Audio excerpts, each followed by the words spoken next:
In the azure expanse of the Red Sea, a series of sudden, unexpected attacks on transport ships sent shockwaves around the globe. This was not a random act of violence, but a calculated move from a group known as the Houthis.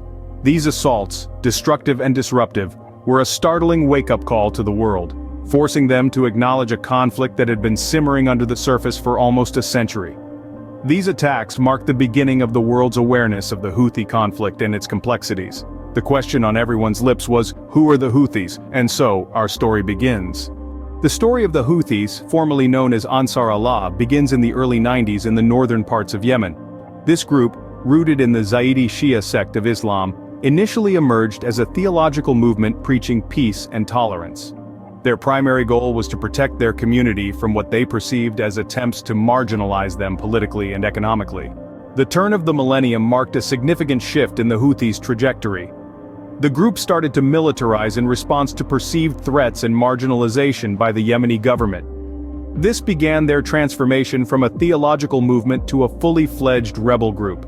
As the Houthis began to militarize, their conflict with the Yemen government escalated rapidly. The government, feeling threatened by this emerging power, attempted to suppress the Houthi movement using oppressive measures. But the Houthis would not be silenced. They resisted, standing firm against the government's attempts to quash their rise. This conflict marked a turning point in the Houthis' struggle, leading to a full-blown civil war with devastating consequences for the Yemeni people. The year 2004 marked the beginning of the Houthi insurgency in Yemen. This conflict, often seen as a resistance against political, economic and religious marginalization, led to 6 rounds of fighting known as the Sada Wars. The result was a strengthened and more determined Houthi movement. Fast forward to 2014, the Houthis successfully seized control of Yemen's capital, Sanaa, effectively taking over the government. This marked the peak of their political and military power, showing the world that they were more than just a rebel group. Voiceover. The Houthi control over Yemen's capital, Sanaa, was not to last forever. The international community's response was swift, with sanctions imposed, and calls for a return to a peaceful democratic transition. Inside Yemen, internal conflicts and power struggles began to fracture the Houthis' hold on power. By the end of 2015, their control over Sanaa was significantly weakened. This marked the end of the Houthis' control over Sanaa, but not the end of their influence in Yemen. Their beliefs, leadership and organization continue to shape the dynamics of the region, as we will explore in the next scenes. But what exactly do the Houthis believe? Well, they are followers of Zaydism, a branch of Shia Islam, but with beliefs and practices that differentiate it from mainstream Shia Islam. They believe in the concept of khums, which is the idea of giving 1/5 of one's income to religious leaders. They also adhere to the principle of bay'ah, a pledge of allegiance to a leader, which in their case is their leader Abdul Malik al-Houthi. To fully understand the Houthi movement, we must delve deeper into the origins and beliefs of Zaidi Muslims. Zaidi Islam, a branch of Shia Islam, originated in the 8th century. It holds unique beliefs and practices that set it apart from mainstream Shia Islam. Zaydis are predominantly found in Yemen, making up approximately 35–40% of the country's population. At the core of their belief system is the concept of imama.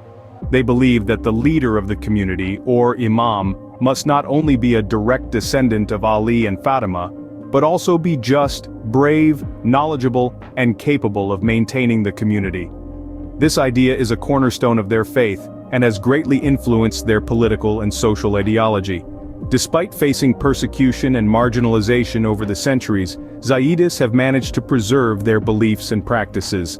This resilience of the Zaidi community has played a significant role in the rise and evolution of the Houthi movement. Their enduring faith and complex history continue to shape the Houthi movement, offering insight into its motivations and actions. The Zaidi succession of leaders diverges significantly from other Shia sects, and their beliefs share similarities and differences with other marginalized Muslim movements.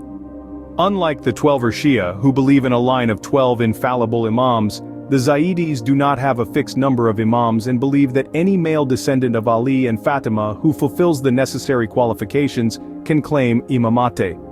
Interestingly, Zaidi beliefs echo features found in other marginalized Muslim sects such as the Ibadi, Ismaili, and Alevi movements.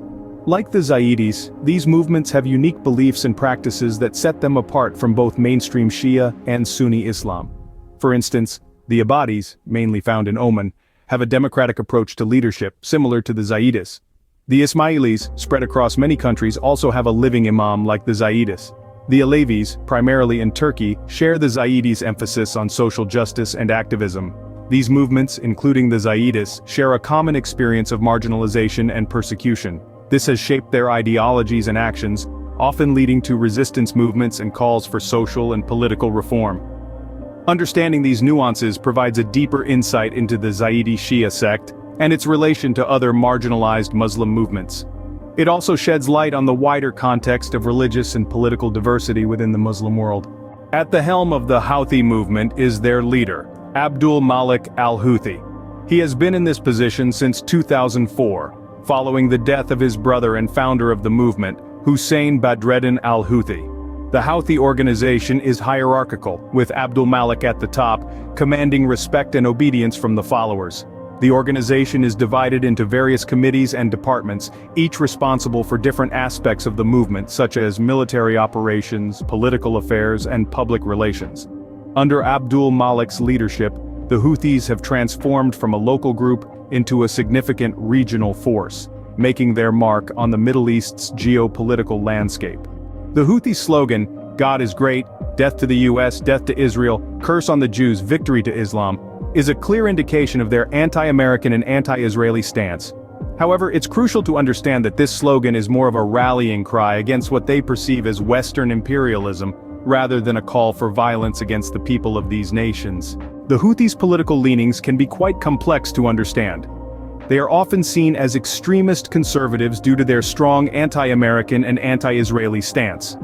However, they also carry the banner of traditional populism, advocating for the rights and welfare of the common Yemeni citizen against perceived oppression and corruption. Some even view them as relatively liberal, especially in comparison to other regional actors, due to their emphasis on social justice and equality. This multifaceted political identity is what attracts a broad base of supporters with differing views. Yet they all unite under the Houthis' banner, driven by shared grievances and aspirations. Understanding the political leanings of the Houthis is key to understanding their broad base of support and their significant role in Yemen's ongoing conflict. Some argue that the Houthis, with their complex political identity, most authentically represent the interests of the Yemeni people. Originating from the marginalized Zaydi Shia community, they have been at the forefront of the fight against political and economic marginalization. They champion the rights of the common Yemeni citizen and rally against perceived corruption and oppression.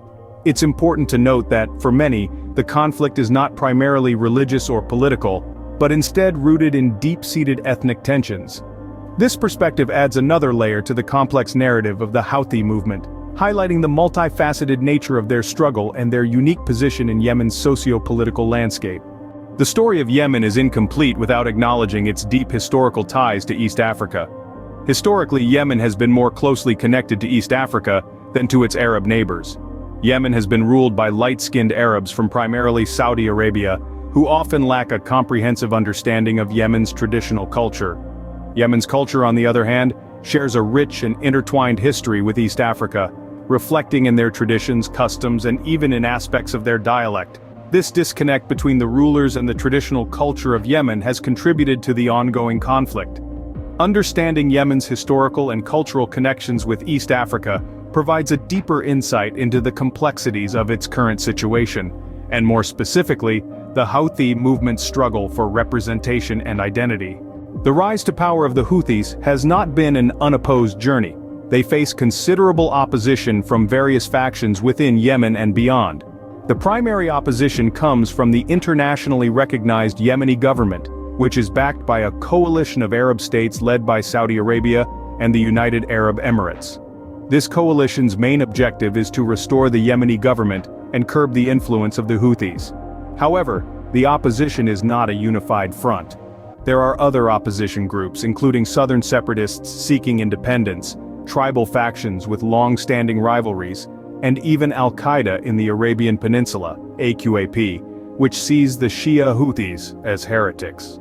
Understanding the objectives and motivations of these opposition groups is crucial to comprehending the complex dynamics of the Yemeni conflict. Let's visualize a scenario where the Houthis successfully institute a steady administration. History teaches that such usurpations don't always guarantee stability or fulfill their initial pledges, making further chaos and collapse just as probable. Yet, an alternate outcome, potentially devoid of turmoil, could be facilitated through embracing diversity among the Yemeni and maintaining a measured approach towards foreign relations. The Houthis, representing the marginalized Zaidi Shia community, may push towards an inclusive government that accommodates Yemen's multi-ethnic, multi-tribal, and multi-religious society. They could potentially adopt a stringent stance against perceived Western imperialism. This anti-American and anti-Israeli rhetoric, while might amplify regional tensions, could also underpin a foreign policy fiercely opposing Western influence. Their focus on social justice and equality could stimulate notable social changes, addressing economic disparity, corruption, and service inadequacies that have long afflicted Yemen. This speculative scenario provides a peek into Yemen's prospective future under Houthi leadership. Nonetheless, it's crucial to bear in mind that such a future is subject to the Houthis' capability to traverse a highly intricate political terrain and surmount countless obstacles. In summary, the Houthis, originating as a peaceful theological movement, have evolved into a powerful political and military force in Yemen. They are staunch believers of the Zaidi Shia sect of Islam, and are known for their strong anti-American and anti-Israeli stance. Their rise and beliefs are a testament to the complexities of Middle Eastern politics. The story of the Houthis is far from over, and their role in shaping the future of Yemen and the broader Middle East remains significant.